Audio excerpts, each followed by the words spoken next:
Hey, Rachel. So good to see you today. What would make this a good session for you? Today I really am struggling with the relationship with my dad and just kind of contemplating where we go from Yeah. here. Oh my gosh, yeah. Did you do that family life chronology we talked about? Yeah, It's bad, right? yeah, I it's mean, really tell me a some stuff you're struggle. starting to see. What are some patterns that you're starting to see? Just like in my especially with my dad's family, like no one talks about anything. Like Mm. everything is a secret, and we're all avoiders. No one wants to talk about the conflict or have And any who would want resolution. to, right? I mean, I don't blame you. I don't blame you at all. I mean, avoiding conflict probably makes holidays a lot smoother. Am I right? I mean, it does feel smoother. However, it's just the anxiety, the feeling of the tension. Yeah, but what's a little anxiety if it means you're going to get through dinner in peace, right? True. Mhm. So, I mean, you could actually, we could use anxiety to our advantage if you want. I mean, I don't know, it sounds weird, but hmm, I don't know. Anxiety. I mean, really, what's the big deal? I mean, is it causing you a lot of pain? I guess it's just uncomfortable. Okay. I feel like I would like to be able to have like more open dialogue with him about some of the things, but I don't feel like safe enough to share. Can you live without not sharing? Or that's double negative. Can you live without sharing? I have for a long time, so I guess I've Right? survived. I mean, you are one of the strongest people I've ever met. I mean, you went through all this stuff with your dad, and you've managed to mend fences with so many people. I mean, the growth that I've seen you make in this therapy, and I know you have a goal of having a relationship with your dad and inviting him to Thanksgivings and Christmases and things like that. I think it's extraordinary that you've been able to become the woman that you are and not have that relationship with your dad. So I mean, maybe it's time to consider, maybe a goal for therapy is just kind of doing what you're doing. Okay. I mean, it's up to you though. I mean, I don't really, you know me, I don't care. I'm just here. You hired me. It's whatever. Um, so tell me your thoughts. I think, where I am, it's really, it doesn't affect me on a day to day, but sometimes I catch myself just thinking about it and like missing that relationship and just kind of thinking about, the past a little bit, just some of the events that transpired. And it just sucks not, having a relationship. So you miss him. Yeah. Hmm. Okay. So you thinking of ways to have a relationship with him is part of your continued growth, it sounds like. Yeah, I would agree with that. Okay. And having the relationship, even knowing that he's not going to change. I mean, he's not coming to therapy, right? I mean, there's a really high likelihood he's not going to change at all, but you still want that relationship.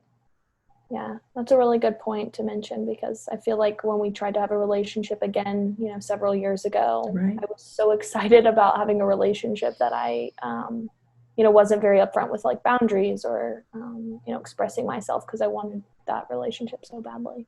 Yeah. And I remember you talking about that in one of our previous sessions, and you managed to survive that. And you have this amazing support system around you, and you have a supportive spouse and good friends and a thriving business. I mean, you have become this amazing woman.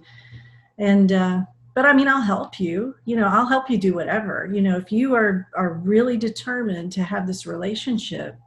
I think, I think that's a great goal. um, where do you want to start? I'm not really sure. Okay. Well, you got time. Really, you got me for like 50 minutes, right? So we got time. I don't know. We just haven't talked. So I guess it would probably start with me reaching out because I really Mhm. highly doubt that he would reach out first. Okay, so you reach out. Let me write that down. So you're going to write, or you're going to reach out. Got it? What then? Guess see how it goes. Like wait until he responds, I guess. Yeah, that waiting. Oh, man, waiting sucks. Can you think of a time when you waited and it just sucked? Like, what did you do while you were waiting? Kept myself busy. Right? Okay. All right. So do you want to talk about like activities you can do while you're waiting? Like, would that be helpful, or you want to stick with the whole reaching out to your dad thing? Maybe talk about what I can do in the meantime, because I think it's going to be hard to put myself out there. All And right. there's a chance that he couldn't respond. Okay. So then it sounds like our goal for therapy, we've kind of got this secondary goal of, yeah, the relationship with your dad, but I think I hear you saying the primary goal is going to be making sure that you're just not consumed by the waiting agony. Mm-hmm. Um, so what do you usually do when you're having to wait for stuff? Run errands, kind of do some like self-care stuff, work out, prep So food. the things that make you grow, basically. Right. So the Yep. things that have made you amazing are the things you do to pass the time while you're waiting for this relationship. Yeah. You totally do not need my help with this because you're amazing and you have it down, right? I mean, this is what you do. It's almost like your whole life has been waiting. Yeah, I would agree with that. And maybe that's how you are who you are, because you took that waiting time and you realized it would suck while you were waiting, and you totally did things that made you better. Mm-hmm. Okay, so I don't know if therapy can help you get better at something you're already super good at, right? I mean, you're really good at waiting. Like, if I was ever going to wait, I'd want to wait like you do. All right, so what else do you want to do today?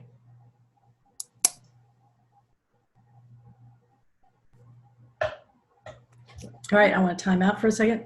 Okay. So it's okay for you in that moment, because like, you know me and you know kind of what we're doing. Right. But it's okay in that moment as a client to be like, well, wait, so we're not going to focus on my dad? What are we doing then? Right? It's okay, because this is a very here and now and kind of a just spontaneous kind of therapy. And if I'm acting that weird, like, it's okay for you to be like, oh crap, well, why am I here then? Right? So Yeah, it's okay I to do was that just kind of stuff. okay. I All wasn't right. really sure where I was going with it, so I'm just like, okay. Cool. All right. So I'm going to put that back up. All right. Yeah.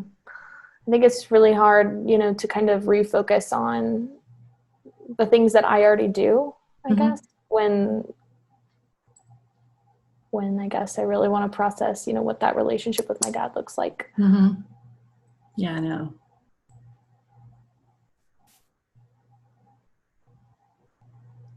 Yeah. I just really miss that relationship, and kind of like what we were talking about earlier, recognizing that he might not change. So I guess, accepting our relationship, Mm-hmm. that maybe he's not ready, or maybe it's going to look a lot different.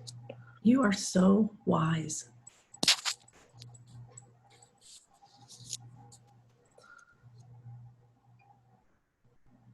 You seem kind of sad. Yeah, it's hard to think about just like the events and stuff, and just a lot of like miscommunication and like hurt, so it's Right? just something that I kind of go back and forth with. And it's difficult because like on my mom's side of the family, there's just like a lot of like pressure of like not having that relationship, of not having it. They like don't like my dad, and so it's just kind of like that added pressure of like making me feel guilty for how I feel. So it's almost like you're not sure if avoiding your dad is even your idea. Yeah.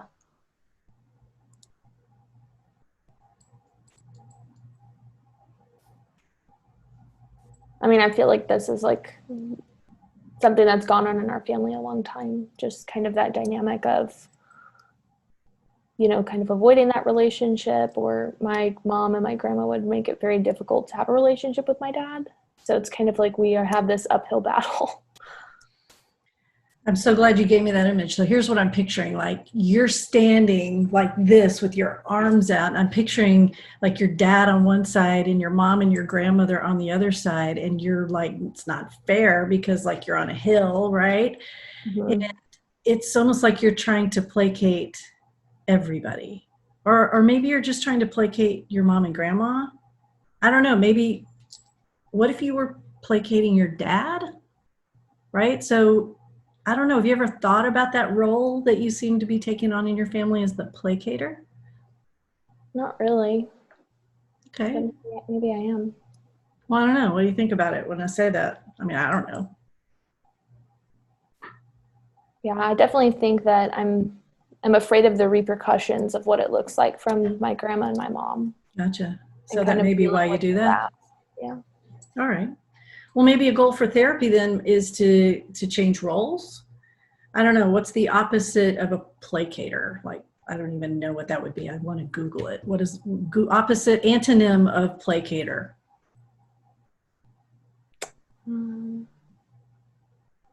Not really sure. um,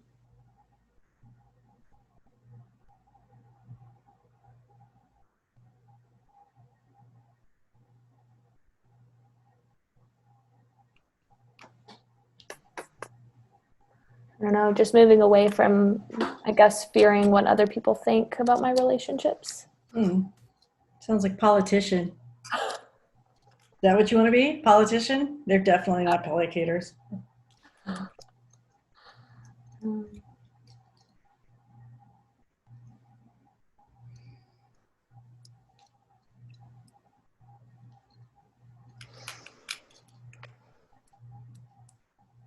I mean, what would you say are some of the other options that I could take on? I have no idea. None. I have no idea. Because remember, I think you're pretty awesome. In fact, it almost seems to me like whatever we come up with this anti-placater word, that you are kind of already that. I mean, we can get the t-shirts made later with like the label on it, whatever it is. Okay. But it seems like in every other area of your life, except with your family, you're already that thing. I mean, you couldn't own your own business and finish grad school if you were a placater all the time, right? That's true. I would agree with that, that my family is definitely somewhere I struggle. Okay, I got an idea. What about between now and the next time I see you, you come up with a word for whatever anti-placater is, whatever that is. You've got to come up with a word. And if you haven't come up with a word, you at least have to come up with something catchy that we could put on a t-shirt if we wanted to. Okay. Okay? Sounds good. Cool. All right. I will see you next week. All right. Thank you so much. All right.